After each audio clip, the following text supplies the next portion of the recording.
Today we're going to talk about how to complete our Tyree Guyton house project. Now, when you get your project back, you need to finish gluing on any of the pieces that have not yet been glued to your project. Some other things that we need to think about are making sure that our house project is really colorful and fun to look at. If there is anywhere on your project that isn't decorated, it is a really good idea to add some color there, to add a window, to add a door. Sometimes I think the best way to do this is to just add some really fun scribbles.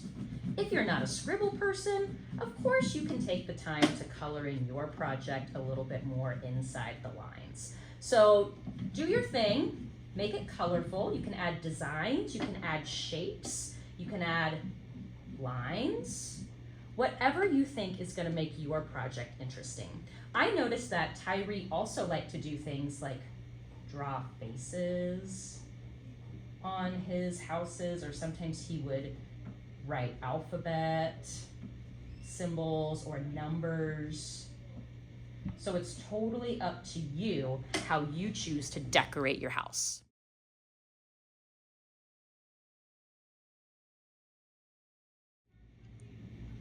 Once you have added a lot of color to your house, it is time to cut these out. So when I do this, I'm going to be very careful that I leave just a little bit of space around my items. So on my grass here that I created with just some zigzag lines, I'm sort of not cutting right next to my oil pastel. I'm leaving just a little bit of the black paper border.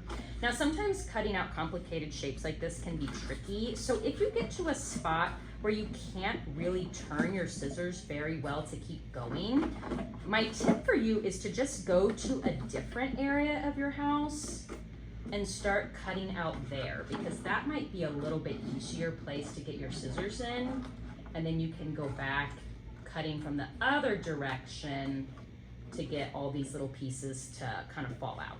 So you don't have to just cut in a straight line.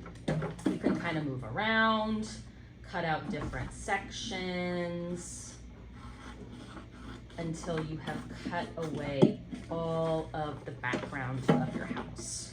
Now, if you did not have enough room to draw grass at the bottom of your house and you would like to, feel free to get an extra piece of black paper. You can just draw those 2 zigzag lines or however many on there, and then we can add that to the bottom of your house. Once your house is cut out, it's time to add it to our painted background. So I'm going to put my favorite painted area at the top so that it doesn't get covered up by my house. I'm going to line up the bottom of my house with the bottom of the painting. So I'm making sure that these areas match up really, really well.